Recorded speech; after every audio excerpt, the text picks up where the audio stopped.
제10장. 형제들아, 내 마음에 원하는 바와 하나님께 구하는 바는 이스라엘을 위함이니 곧 그들로 구원을 받게 함이라. 내가 증언하노니 그들이 하나님께 열심히 있으나 올바른 지식을 따른 것이 아니니라. 하나님의 의를 모르고 자기 의를 세우려고 힘써 하나님의 의에 복종하지 아니하였느니라. 그리스도는 모든 믿는 자에게 의를 이루기 위하여 율법의 마침이 되시니라. 모세가 기록하되 율법으로 말미암는 의를 행하는 사람은 그 의로 살리라 하였거니와 믿음으로 말미암는 의는 이같이 말하되 내 마음에 누가 하늘에 올라가겠느냐 하지 말라 하니 올라가겠느냐 함은 그리스도를 모셔 내리려는 것이요 혹은 누가 무저갱에 내려가겠느냐 하지 말라 하니 내려가겠느냐 함은 그리스도를 죽은 자 가운데서 모셔 올리려는 것이라. 그러면 무엇을 말하느냐? 말씀이 내게 가까워 내 입에 있으며 내 마음에 있다 하였으니 곧 우리가 전파하는 믿음의 말씀이라. 내가 만일 내 입으로 예수를 주로 시인하며 또 하나님께서 그를 죽은 자 가운데서 살리신 것을 내 마음에 믿으면 구원을 받으리라. 사람이 마음으로 믿어 의에 이르고 입으로 시인하여 구원에 이르느니라. 성경에 이르되 누구든지 그를 믿는 자는 부끄러움을 당하지 아니하리라 하니 유대인이나 헬라인이나 차별이 없습니다. 한 분이신 주께서 모든 사람의 주가 되사 그를 부르는 모든 사람에게 부요하시도다. 누구든지 주의 이름을 부르는 자는 구원을 받으리라. 그런즉 그들이 믿지 아니하는 일을 어찌 부르리요? 듣지도 못한 일을 어찌 믿으리요? 전파하는 자가 없이 어찌 들으리요? 보내심을 받지 아니하였으면 어찌 전파하리요? 기록된 바 아름답도다. 좋은 소식을 전하는 자들의 발이여 함과 같으니라. 그러나 그들이 다 복음을 순종하지 아니하였도다. 이사야가 이르되 주여, 우리가 전한 것을 누가 믿었나이까? 그러므로 믿음은 들음에서 나며 들음은 그리스도의 말씀으로 말미암았느니라. 그러나 내가 말하노니 그들이 듣지 아니하였느냐? 그렇지 아니하니 그 소리가 온 땅에 퍼졌고 그 말씀이 땅 끝까지 이르렀도다 하였느니라. 그러나 내가 말하노니 이스라엘이 알지 못하였느냐? 먼저 모세가 이르되 내가 백성 아닌 자로서 너희를 시기하게 하며 미련한 백성으로서 너희를 노엽게 하리라 하였고 이사야는 매우 담대하여 내가 나를 찾지 아니한 자들에게 찾은 바 되고 내게 묻지 아니한 자들에게 나타났노라. 말하였고 이스라엘에 대하여 이르되 순종하지 아니하고 거슬러 말하는 백성에게 내가 종일 내 손을 벌렸노라 하였느니라. 오늘 말씀 로마서 10장의 말씀입니다. 오늘 본문의 도입을 보면 바울이 이스라엘의 구원에 대한 간절한 마음을 전하는 동시에 이스라엘 백성들이 구원받지 못하는 이유를 2절과 3절 말씀을 통해 전하고 있습니다. 먼저 2절의 말씀입니다. 내가 증언하노니 그들이 하나님께 열심히 있으나 올바른 지식을 따르는 것이 아니니라. 이스라엘 백성이 하나님께 대해 열심은 있으나 그것은 올바른 지식을 따르는 것이 아니라는 겁니다. 그들은 열심히 믿음 생활을 했지만 구원으로 이끄는 지식, 다시 말해 예수 그리스도의 복음을 따르지 않았기에 구원받지 못했습니다. 이스라엘 백성들은 하나님에 대한 또 율법에 대한 그리고 제사에 대한 대단한 열심을 가지고 있었습니다. 그러나 그들이 열심은 올바른 지식을 따르는 것이 아니라고 바울은 지적하고 있는 겁니다. 여기서 지식이란 하나님이 예수 그리스도를 통해 전하는 복음 진리를 말합니다. 그들은 구원의 유일한 길이 되시는 예수 그리스도를 인정하지 않았고 오히려 배척해버렸습니다. 지금의 우리도 열심히 모든 예배를 빠지지 않고 참여하며 기도합니다. 하지만 우리 안에 그리스도에 대한 바른 지식을 가지고 있지 않다면 온전한 믿음의 사람이 될 수 없는 것입니다. 이스라엘 백성들이 예수 그리스도 없이 오직 율법만을 행하며 하나님께 의인으로 인정받으려고 했던 것처럼 우리들도 예수 그리스도 없이 자신의 방식으로 하나님께 의인으로 인정받으려고 한다면 그들과 다를 것이 전혀 없다는 것입니다. 그러니 우리는 하나님께 대한 열정을 가지되 복음에 대한 올바른 지식을 채우며 살아가야 합니다. 두 번째 3절 말씀입니다. 하나님의 의를 모르고 자기의 의를 세우려고 힘써 하나님에 의해 복종하지 아니하였느니라. 이스라엘이 하나님의 의를 모르고 오히려 스스로 의를 세우려 하다가 하나님께 복종하지 않는 결과를 이르게 되었다는 겁니다.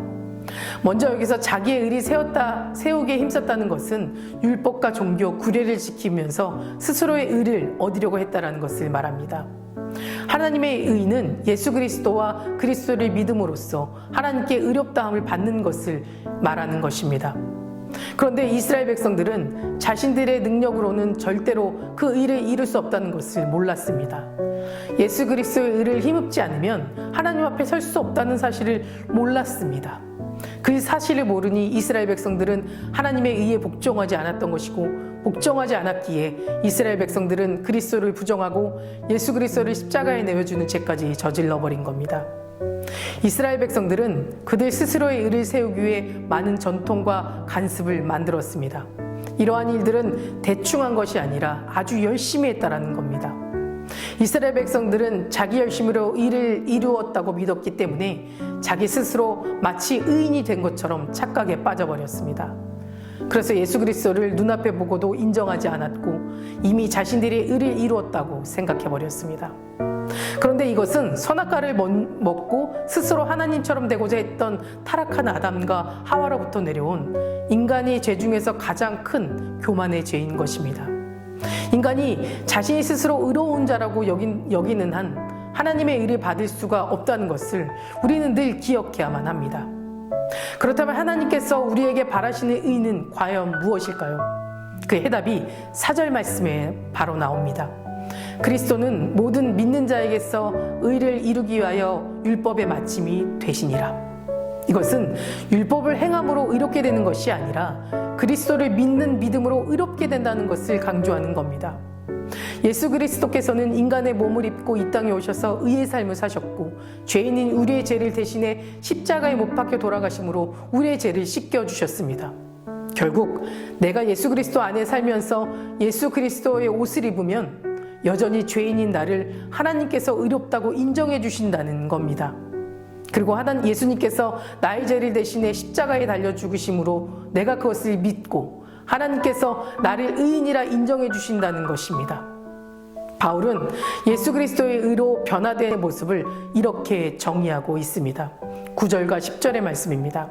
내가 만일 내 입으로 예수를 주로 시인하며 또 하나님께서 그를 죽은 자 가운데서 살리신 것을 내 마음에 믿으면 구원을 받으리라. 사람이 마음으로 믿어 의에 이르고 입으로 시인하여 구원에 이르느니라. 어떤 모습입니까? 첫째, 예수 그리스도를 마음으로 믿는 자들이라고 말하고 있습니다. 단순히 머리로만, 지식으로만 믿는 것이 아니라 마음에 확정된 상태를 의미합니다. 특별히 나를 위해 십자가를 지시고 나의 모든 죄를 해결해 준 예수 그리스도와의 인격적인 만남을 통해 내 마음이 완전히 확정돼야 한다는 것입니다. 마음에는 인간의 감정과 의지와 양심이 들어 있습니다. 이 모든 감정과 의지와 양심이 세상의 소리에 반응하고 세상의 염려에 내 감정이 유동치는 삶이 아니라 오직 하나님께만 반응하는 삶이 진정 하나님을 믿는 사람들이라는 겁니다. 내 뜻과 다른 세상이라 할지라도, 내 생각과 다른 환경이라 할지라도 그럼에도 주님은 나의 편이시고 주님은 나의 전부이심을 고백할 줄 아는 확정된 마음이야말로 우리에게 필요하다라는 것입니다. 둘째로 예수 그리스도의 의로 변화된 자들의 특징은 날마다 입으로 주님의 구원을 간증하는 삶이라는 겁니다. 사람의 마음으로 믿어 의에 이르고 입으로 신하여 구원에 이르느니라. 바울이 강조하고자 하는 것은 입으로 예수 그리스도를 주로 시인해야 한다는 겁니다. 다시 말해 예수님께서 주라는 것을 고백함과 동시에 그분이 나에게 베풀어 주시는 놀라운 은혜들을 간증해야 된다는 것입니다. 특별히 바울이 언급하고 있는 주로 시인한다에서 주는 헬라어로 키로스인데 이 키로스의 뜻은 나는 당신의 노예라는 의미입니다. 다시 말해 주님의 돌보심이 없으면 우리는 한순간도 편안하게 살아갈 수 없는 자들이라는 겁니다. 그런데 여기서 끝이 아닙니다. 더 놀라운 것은 이제는 종의 영이 아니라 하나님의 자녀의 영으로 우리의 신분을 완전히 바꾸어 주셨기 때문에 그 구원 앞에, 그 은혜 앞에 마땅히 해야 할 일은 바로 간증하는 삶이라는 겁니다. 사랑하는 성도 여러분, 사도 바울은 본문을 통해서 구원의 길은 오직 예수 그리스도를 믿는 믿음 외에는 없다라고 강조했습니다. 예수님께서도 내가 곧 길이요 진리요 생명이니 나로 말미암지 않고는 아버지께로 올 자가 없느니라 라고 말씀하셨습니다. 그러니 믿음의 사람으로 살아가는 우리들은 이 말씀을 기억하면서 구원의 진리를 마음 가운데 확정하고 그 구원의 기쁨을 마땅히 입으로 시인하고 간증할 수 있는 그런 삶을 살아가는 저와 여러분 되시기를 간절히 축복합니다. 다 같이 기도하겠습니다. 오늘은 수요일입니다. 수요일의 공동기도 제목은 교회를 위해서 함께 기도해 주시기 바랍니다. 교회 부흥과 회복을 위해 기도해 주시고 이 땅에 교회가 복음으로 돌아갈 수 있도록 또 성교하는 교회, 전도의 문이 활짝 열리는 교회 될 수 있도록 함께 기도해 주시기 바랍니다. 사랑과 은혜가 충만하신 하나님, 오늘도 불러주심에 감사드립니다. 그리스도인으로 이 땅을 살아가는 것이 우리에게 기쁨이 되길 소망합니다.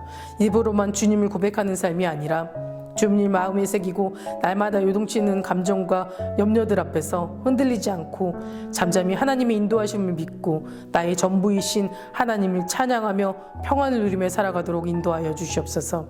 특별히 이 땅의 모든 교회가 다시 주님의 복음 앞에 엎드려 기도하길 원합니다. 코로나로 인해 하나님 예배하는 것이 편해져 버린 세상 가운데 있습니다.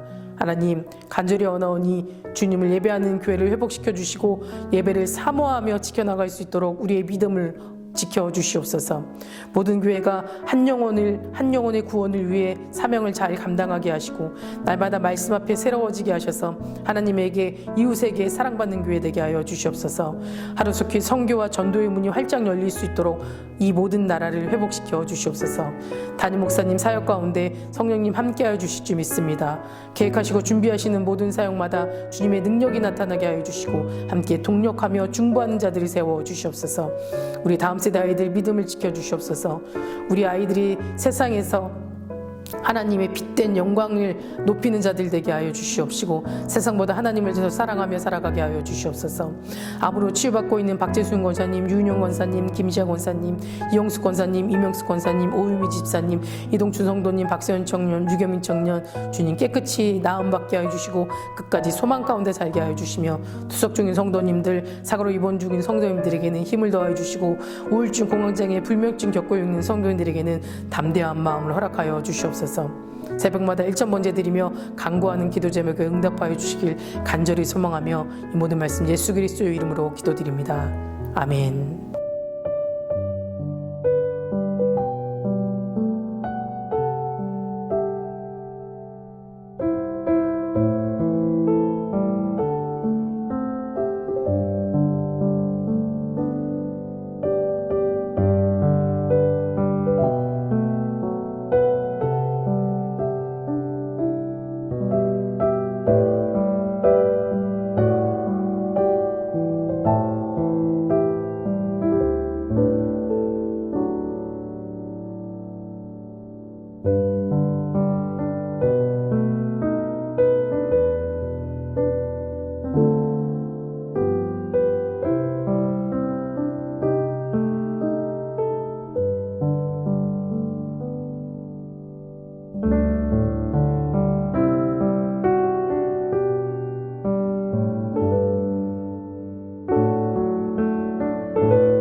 주